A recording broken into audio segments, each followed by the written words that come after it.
Na mtazamaji popote pale ulipo, karibu sana katika kipindi hiki ambacho kinakupa fursa ya kuweza kufahamiana na viongozi mbalimbali. Unaweza kumfahamu huyu ni nani, katokea wapi na mambo mengine kama hayo. Sasa leo katika kufahamiana na viongozi mbalimbali, tunaye kiongozi hapa mbele yetu, tutakwenda kuongea naye, atakwenda kujitambulisha majina yake, yeye ni nani, alafu baada ya hapo tutaanzia mazungumzo yetu moja kwa moja uweze kumfahamu zaidi huyu ambaye leo hii tuko naye hapa ndani ya kipindi hiki. Moja kwa moja fuatana nasi uweze kumfahamu. Viongozi, habari za wakati huu? Nzuri sana. Ndio. Karibu sana. Asante sana. Pengine mimi na wewe tunafahamiana, lakini kwa niaba ya watazamaji wetu na watu wengine ungejitambulisha kwa majina yako na moja kwa moja tuanze mazungumzo yetu. Karibu sana. Asante sana. Mimi kwa majina naitwa Kanali Joel Paul Medimi. Mimi ni Tanzania halisi kabisa. Mimi ni mzaliwa wa Arusha, wilaya ya Rumeru Magharibi, kijiji cha Loskito, kata ya Mwandet, tarafa ya Muklat. Mimi nimefanya kazi takriban miaka 31. Mimi nimefanya kazi katika jeshi la wananchi wa Tanzania. Nimefanya kazi katika sehemu mbalimbali katika jeshi la wananchi wa Tanzania. Kwanza kabisa nilipiga kozi ya officer cadet. Ndio. TMA wakati ule ulikuwa unaitwa Tanzania Military Academic. Nilipiga kozi ya kadeti mwaka 1993-94. Nimekamisheni nakumbuka ilikuwa tarehe 24 mwezi wa 6, tarehe 25 mwezi wa 6 94 nikapata commission, nikawa second lieutenant, yani luteni. Baada ya hapo nilifanikiwa kwenda kozi mbalimbali za kijeshi.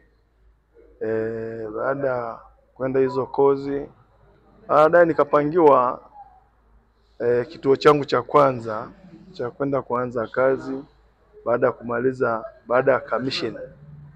Nakumbuka nilipangiwa mkoa wa Pwani, kambi moja ambayo iko pale mkoa wa Pwani, naitwa 83 Regiment.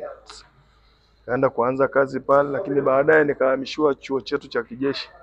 Kipindi hicho kilikuwa inaitwa RTS Kunduchi. Ndio ilikuwa chuo cha kwanza cha kijeshi cha upande wa training. Kwa hiyo pale nikahamishiwa pale, nikaenda kuwa mkufunzi. Baada ya hapo nikapanda ngazi mbalimbali za kijeshi. Baadaye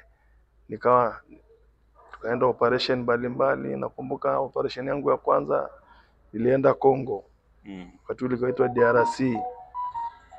Baada ya hapo tukakaa kule Kongo. Wakati ule tulienda kumsaidia Laurent Kabila, Joseph Laurent Kabila.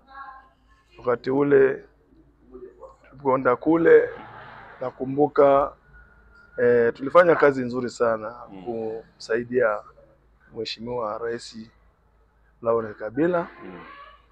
Baada ya hapo tulipomaliza hiyo kazi tukarudi Tanzania. Baada ya kurudi Tanzania, mimi bahati nzuri nikachaguliwa kwenda kozi tena TMA, kwenda kusoma kozi ya company commander. Baada ya hapo tulipomaliza kurudi, nikarudi Tanzania tena, tukarudi kuendelea na shughuli mbalimbali za kijeshi.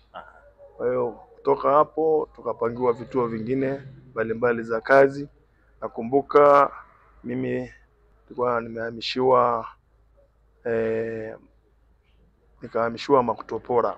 Ndio. Kwenda kuwa mkufunzi pale tena, nikaendelea pale. Baada ya hapo nikapata uhamisho, nikahamishiwa JKT, makao makuu ya JKT. Ndio. Baada ya hapo nilipohamishwa makao makuu ya JKT pale, nikatoka pale nikafundisha pale, nikawa wing commander training.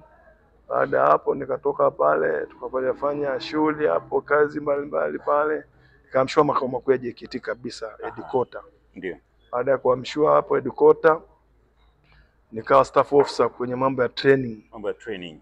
Training kwenye mafunzo. Nakumbuka nilikuwa staff officer pale, nikafanya kazi pale nikawa staff officer kwenye mambo ya training pale. Nikawa wakati ule nikapangiwa majukumu ya kuwa vijana wa mjibu wa sheria, nikawa staff officer. Baada hapo tukafanya kazi pale tena. Baadaye Mungu akanisaidia nikaenda kozi kutoka pale nikaenda kozi tena.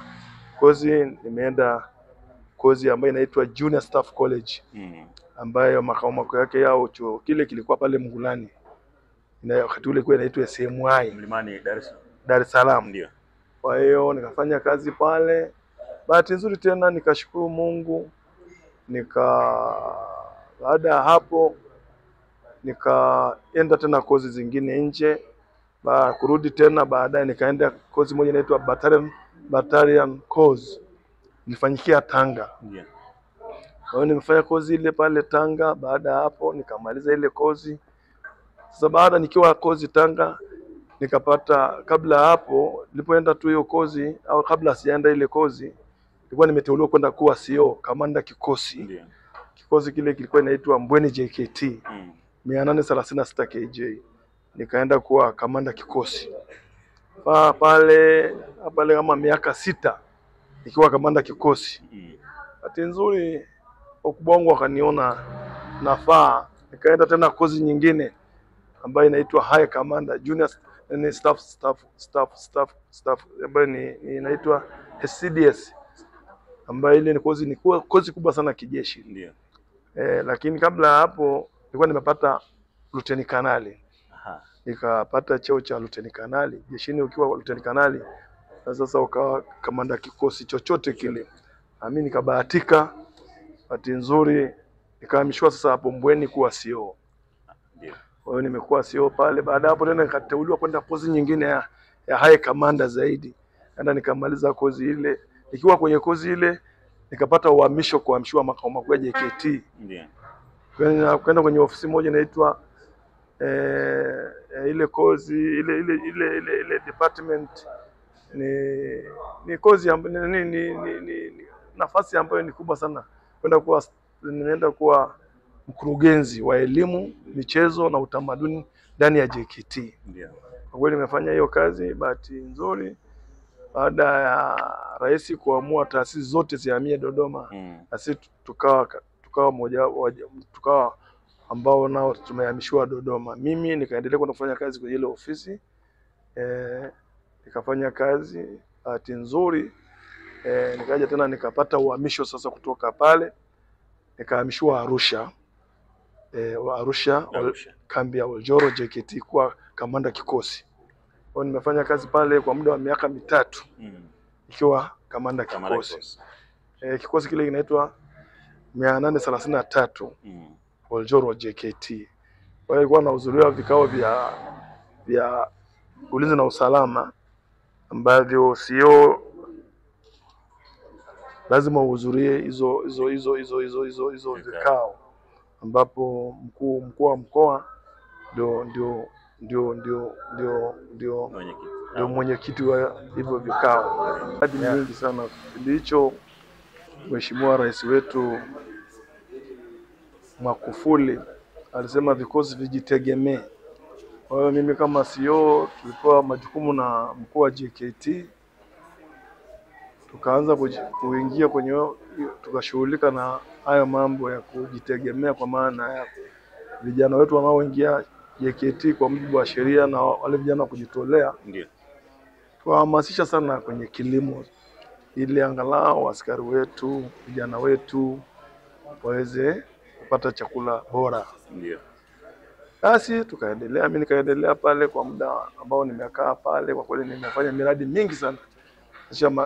Tukaanzisha mashamba ambayo kwa kweli jeshi lilifurahia sana. Tukaanzisha miradi ya mifugo, ng'ombe. Kama mimi wakati huo nikiwa pale nilianzisha mradi wa ng'ombe. Tukanunua ng'ombe kwa kujitegemea kama kikosi. Hao ng'ombe tukaanza kuchinja kwa ajili ya vijana wetu. Na pia mashamba yale tukalima maharage, tukalima mahindi na mambo mengi tu. Kwa hiyo kutoka hapo sasa, bahati nzuri mimi namshukuru Mungu sana, nimefanya kazi jeshi. Tuana hiyo historia yangu ya nyuma, nimefanya mambo mengi sana, lakini nashukuru Mungu. Katokea sasa bahati nzuri, Mungu akanisaidia nikastaafu tarehe 30 Juni 2021. Kutoka hapo Ojoro, bahati nzuri nimeagwa kwa heshima kubwa sana. Baada ya hapo nilipostaafu, basi nikarudi uraiani. Bahati nzuri nashukuru Mungu nilirudi Dar es Salaam, ambayo ndio familia yangu iko pale, lakini baadaye mimi ni mzaliwa kama nilivyosema, mzaliwa Arusha.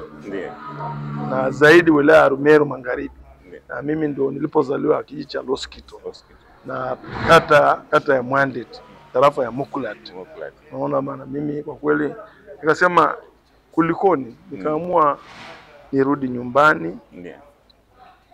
Kuwa mjasiriamali, mimi pia ni mkulima, nalima, nafuga pia. Na nashirikiana na wananchi kwa ujumla. Sasa bahati nzuri mimi kwa kweli mimi ni mdau wa maendeleo, kwa sababu kwa kweli, alafu pia hapa nyuma wakati kabla sijastaafu mimi nimesaidia vijana wengi sana kwa support kwa wajiunge na jeshi la wananchi wa Tanzania, kwa sababu ili waje wailinde taifa letu hili, kwa sababu Tanzania sisi kwa kweli tunashukuru vijana wana mwamko mzuri sana wa kulinda nchi yao.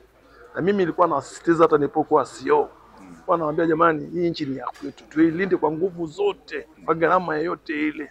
Maadui yoyote ambao hawezi yakasubutu kuingilia nchi yetu. Na mimi mojawapo nilikuwa nawasisitiza sana vijana wale, na hapa morali, na baadhi wengine nilikuwa nawaingia waingie jeshini, na kweli wameingia jeshini. Mimi nakumbuka kwa kweli, nakumbuka yani vijana ambao wameingia kwa kipindi ambacho mimi niko jeshini, kwa na jitahidi sana kuhamasisha si chini ya 100 au hata 150 kuingia jeshini. Na wengi wameingia, wengine sasa ni maafisa wa jeshi, wengine ni askari ambao wanawasaidia familia zao. Hiyo ni sehemu ambayo kwa kweli najitegemea kwamba nimewasaidia na wanawasaidia familia. Alafu pia wanatoa support kwenye jamii, sababu hata wakituma posho kwa wazazi wao ni sehemu ya kuwasupport familia. Kwa hiyo nashukuru Mungu. Pengine hapa kwenye kusapoti watu, unapopata fursa na unasapoti watu wengine, kanali mstaafu, kuna watu wengine wanapopata nafasi fulani hawakumbuki kusaidia watu huko chini, watu wa jamii yao, lakini wanaona kwa ameshapata ile nafasi basi inatosha, lakini kumsaidia mtu, kumshika mtu mkono, anaona haina sababu afanye namna hiyo. Hao watu unawaweka katika kundi gani hasa?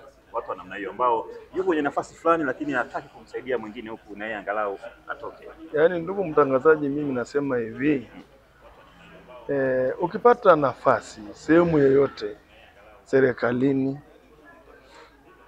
yani ni vizuri sana ujitoe wasaidie jamii, kwa sababu kwanza ukijitoa kusaidia jamii, jamii wanakuangalia wewe. Sasa huyu mtu kapata nafasi, especially mimi kwa mfano, mimi kanali wa jeshi, alafu nimepata nafasi kuwa kanali, alafu kuna vijana wanajua nikirudi huwa nyumbani likizo na wakuta vijana bado hawajapata opportunity aina yoyote. Mimi najaribu sana kuwasaidia angalau waende, sababu wakienda huko, wakienda kuchanganyikana, watakuwa nao wanaongelea tu masuala kwamba tutasaidiana. Nakumbuka waliotutangulia kwenye majukumu, kwa mfano kwa kazini, ingekuwa kama walikuwa wanasaidia jamii kama mimi nilivyosaidia jamii, kwa kweli watu wangekuwa wako mbali sana kwa namna moja au nyingine. Sasa ninachotaka kusema, watu wakipata nafasi ni vizuri wakumbuke walipotoka, ili kuja kusaidia jamii pamoja na serikali kwa ujumla. Sawa kabisa. Kwa hiyo mimi nasema hivi, siwezi kumsemea mtu au kuwasemea watu, sipokuwa mimi najisemea mimi kwa support ambayo mimi nimetoa mimi kusaidia jamii.